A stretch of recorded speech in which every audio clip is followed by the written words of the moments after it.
Hi everyone, good morning. Much love to you from beautiful North Carolina, here with my little kids. And we're all gonna have a walk, and we've even got a gorgeous little visitor staying with us this weekend. And I wanted to talk to you about one or both of my near-death experiences that I had. And of course, I'd love to hear yours as well. So I was around 33. I had black mold poisoning, highly allergic to mold, and there was black mold in the apartment I had been renting, and I didn't know it. So for several months I was in there and just getting sicker and sicker, and nobody, doctors couldn't give me answers. And then by the time we figured it out, my organs are shutting down. I know my blood pressure's dropping. Hang on a minute, they got mixed up. So continuing on, they got a little bit tied together. Sometimes they cross their lanes. Say hi. You guys ready? Yeah, you want to go sniff a tree? So my organs are all shutting down, and the next thing you know, I am with an angel, and we're going through the universe, I guess. I wouldn't say it's a tunnel. I wouldn't say it was like that. It was just the warmest, greatest love you could possibly imagine. I mean, if you can imagine a mother looking at her child the first time, times that a million. I mean, if that's even possible. And there's just no words to describe it. It's home, it's warm, it's just this overwhelming, just wow. I know that everybody says that, and they probably say it much better, but there's just really no words. So we get to the point where there's like a sea of beings, of humans, of other entities, of animal souls and animals, whether it's a dragon or a giant elephant, or things we've never even seen in our lives, and they're all there. And now the humans and the beings like us, we're all linked arm in arm, very much like it looked like a infinity symbol, linked arm in arm. So I said, oh, it looks like infinity. And she said, you could say that. And I said, so I just felt like they had a purpose. So I said, is this an infinity army? Okay, we had to rescue one. She was making sure she wasn't getting away. All right, baby. There you go, sweetie. There she is. Maggie, honey, can you fix your leg? Can we fix your leg, Mags? Come on, Maggie. Fix your leg, sweetheart. There you go. Fix your leg. Okay. So,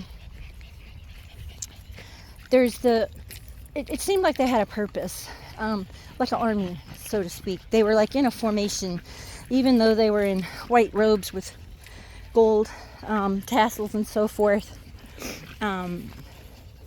It just seemed to me that they were an army. And so I said, like an infinity army. And she said, you can call it that, sure. And so we go through this sea of beings, of these beautiful light beings, and we are walking towards a structure.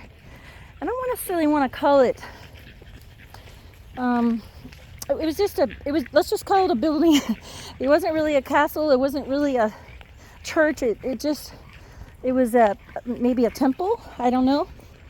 And when we walk inside, it's way bigger than it even looked from the outside.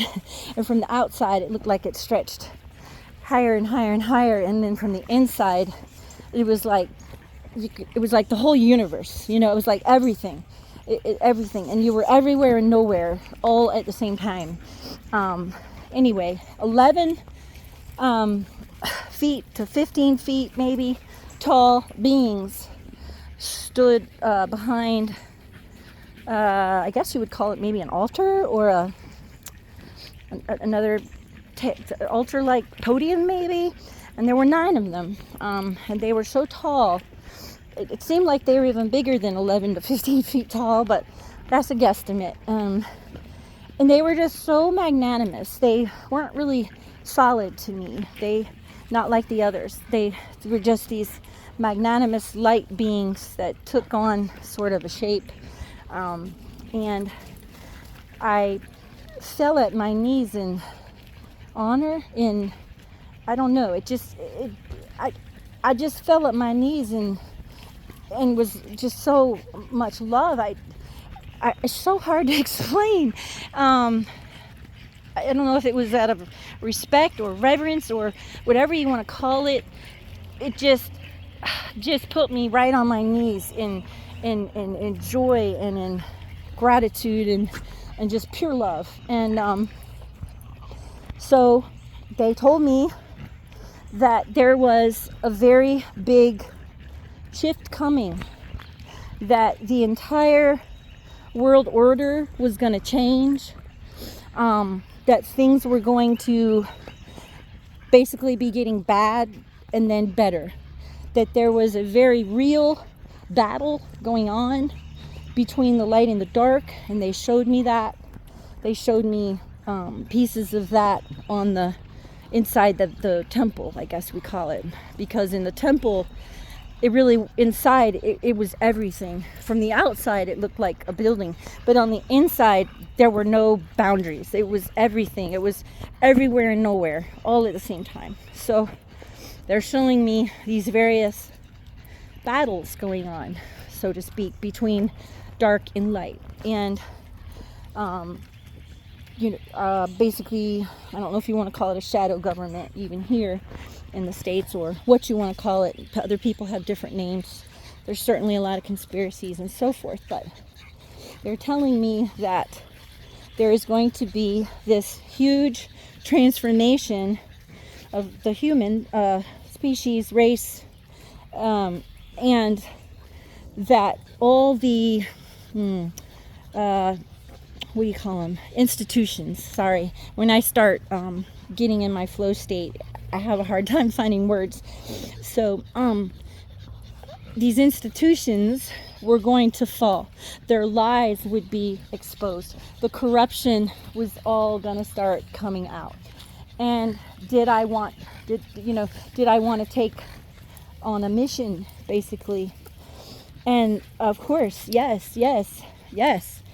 And so they, I guess you could say, indoctrinated me, sort of, or entered me into the army, or somehow. I don't know I don't know which one to say it, but I was accepted. I was bonded to that army in light, and I was put in one of the robes, and then I went out again and mingled with the Infinity Army, and I linked arms with the people right there, and we all marched.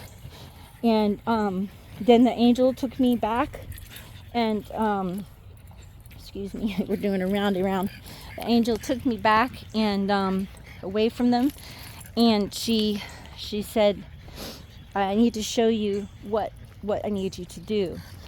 So she did show me, and I'll disclose more of that, I guess, when I feel a little more safer. I don't know if that's the right word, because I certainly trust you guys and love you all. I guess not everything of that could be revealed anyway, but what I can reveal, I will, when and if you'd like me to, and if I can find the courage. Not that I'm scared, but it's hard to talk about. It really is, and it's hard to talk about. So then she told me, she said, you can stay, and you can work with us from this side. You can stay. And I said, no, please, I want to go back, and I want to do this, but more importantly, the love of my son. I have an autistic son, and he's all I've got, and basically, and I'm all he's got, and we're exceptionally bonded. And even before he was born, he was brought to me by an angel, before I even knew I was pregnant or could even test positive on a pregnancy test, he was brought to me by my great-grandmother in spirit. I had never met her in life, but she had always been a guardian for me and was always there with me. I could see entities and spirits, and those crossed over since I have memory. And so I could always see her since very small. And I remember my grandmother used to ask me, because that's her mother, obviously, about her a lot, and did she have any messages for her? And I'd say, oh, you know, your mom called or something. So, oh, what did she have to tell me? And I'd give her the message. But anyway, her name, we call her Vava. So Vava had brought my son to me before I even knew. And it was interesting because, and I'm sorry to get sidetracked, but it was very interesting because when she brought him to me, she introduced him as a soldier from World War II, whose name was John, or Johnny, Jonathan. And it's like, as I progressed further in my pregnancy, he became smaller and smaller until he was literally an infant in her arms. But we had had so many conversations while he was devolving, I guess, to come down, and had told me what his name was gonna be, and so on and so forth. And of course, the first time she ever brought him to me, she said, "Circle July 23rd.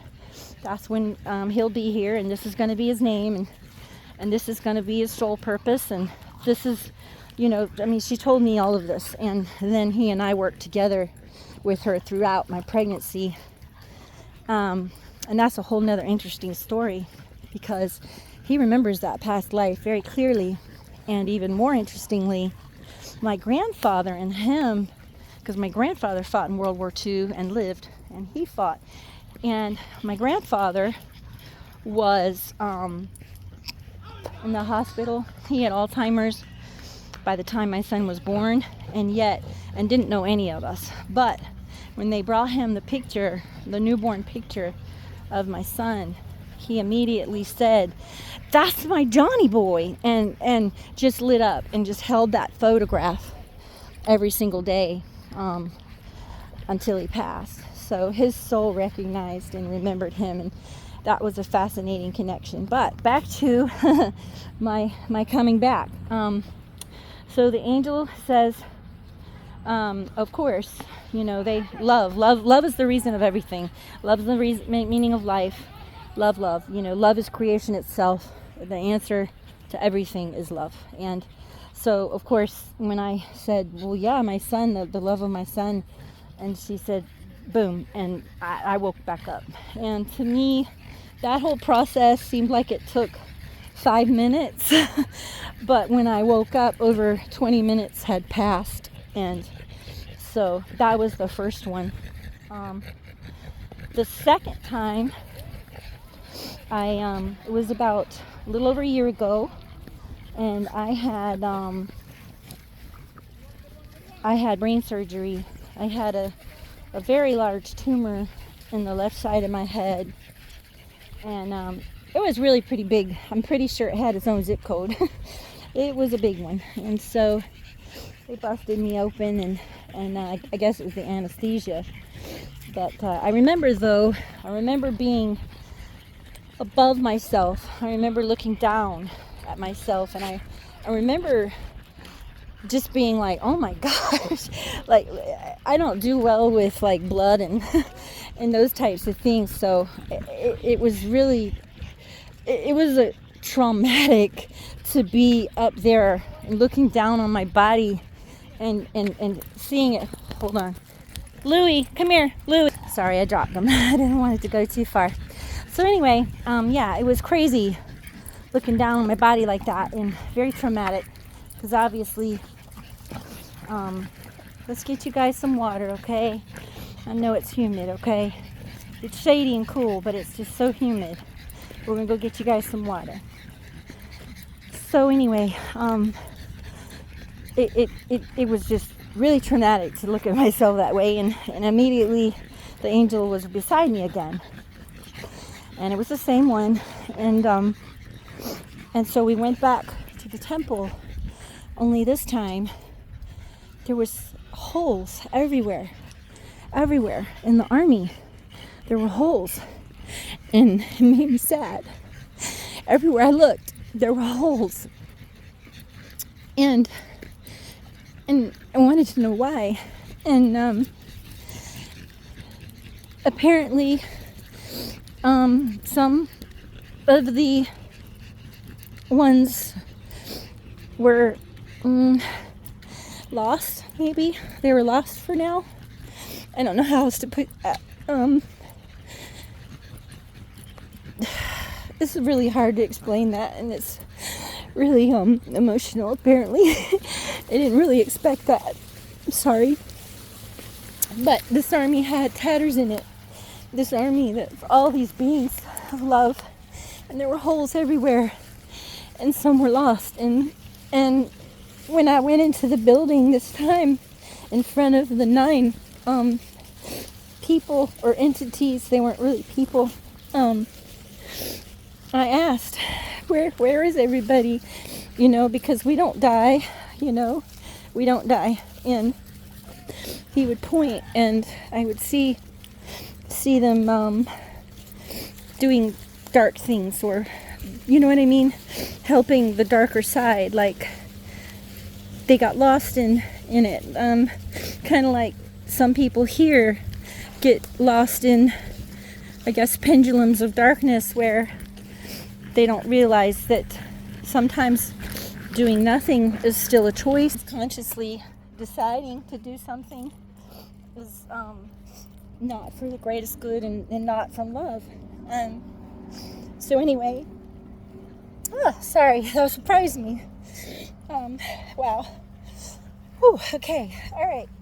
So I when I saw the army that had so many holes, they showed me too that the matrix of the planet also had many holes in it, and there were dark beings that were getting in all over, and there were many souls just choosing the corruption and so forth, consciously, and some of them just not aware, but just kind of getting lost. So they again asked me and told me I could stay, that I didn't have to go back, and I said I want to go back. And they said, well, you're going to have a challenge, but we're going to be right there with you. And I said, there's no challenge that I would turn from in the face of love. I love everybody there. They're me, I'm them. I love them, and if there's something I can do down there, I will do it. And so again, they showed me the 5D. They showed me Trump. They showed me the various institutions. They showed me war. They showed me people burning and running and crying and dying. And they showed me all of this. And some of it's happening now, and some of it has not happened yet. And there's much, so much. So then I woke up, and again, it felt like I'd been gone like 2 minutes, but it'd been over 30 minutes, Earth time. And so that was my second one.